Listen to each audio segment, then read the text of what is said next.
If you know any middle or high school girls today, or if you are one yourself, it would not be surprising if you know someone who identifies as transgender. The latest statistics indicate that 2% of American high school students now identify as transgender, and the overwhelming majority of them are teenage girls. Between 2016 and 2017 alone, the number of females seeking gender surgery in America quadrupled. But if you graduated high school over a decade ago, it was unlikely that you knew anyone who was transgender because, according to the Diagnostic and Statistical Manual of Mental Disorders, the condition underlying it afflicted roughly 1 in 10,000 people, or 0.01% of the population. Almost none of these cases were teenage girls. In fact, before 2012, there was no scientific or medical literature discussing adolescent girls who wanted to transition to the opposite sex. That doesn't mean that we didn't know about transgender individuals. Gender dysphoria, the severe discomfort in one's biological sex, has been studied for nearly 100 years. It almost always involved boys who began feeling it between the ages of 2 and 4 and were strong and persistent in their assertions to everyone around them that they were really girls. When a phenomenon that affects one half of a population, boys, suddenly begins affecting the other half, girls, and when its age of onset shifts from preschool to adolescence, something significant is happening. In 2016, Brown University public health researcher Lisa Littman began studying the sudden spike in trans identification of teenage girls.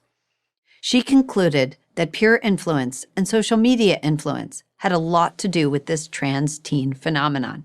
After all, based on parent reports, none of these girls had exhibited symptoms of gender dysphoria at the age that it typically first presents, early childhood. YouTube, Reddit, Tumblr, TikTok, and Instagram all host popular social media influencers, today's version of Hollywood stars, who insist that if you feel uncomfortable in your body, you're probably trans. Many promise that if you start a course of testosterone, all of your problems will go away. There's every reason to believe that these girls are experiencing real psychological pain. Rates of anxiety, depression, and instances of self-harm are all at record levels for this generation. A quick fix becomes very tempting. So it doesn't take much, a YouTube video, a friend's suggestion, to get a troubled girl to buy into the fantasy that gender transition is the answer. Unfortunately for these girls who do not have typical gender dysphoria, gender transition rarely offers relief. And it's a catastrophic mistake for psychologists, educators, and the medical establishment to rush these teens towards a solution that will almost certainly harm rather than heal. Because here's what's not in dispute.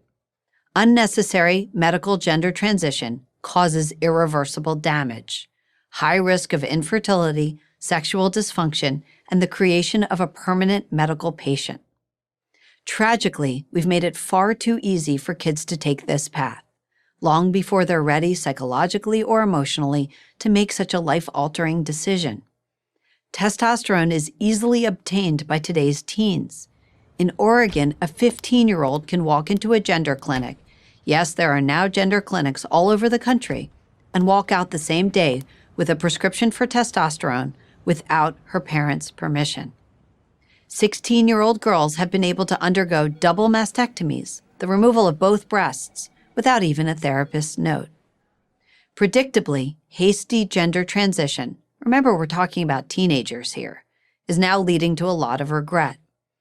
New testimonials appear on YouTube almost every week from teens who acknowledge that they made a terrible mistake and warn others not to make the same one. So how do you protect your daughter from being drawn into this dangerous and growing trend? First, limit their exposure to social media as much as you can. Several academic studies have already linked the alarming rates of anxiety and depression to young girls' punishing experience on social media, a place that often makes them feel sad, unattractive, and alone. Second, oppose the teaching of gender ideology in your kids' school. In California, gender identity education begins in kindergarten and proceeds through high school. The theme is that kids' gender identity is totally independent of their physical sex and something that only they can know.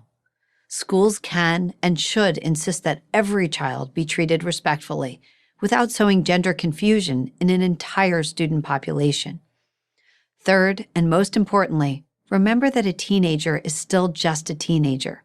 You don't have to agree with every identity proclamation your daughter comes up with. Knowledge of her identity will develop over time.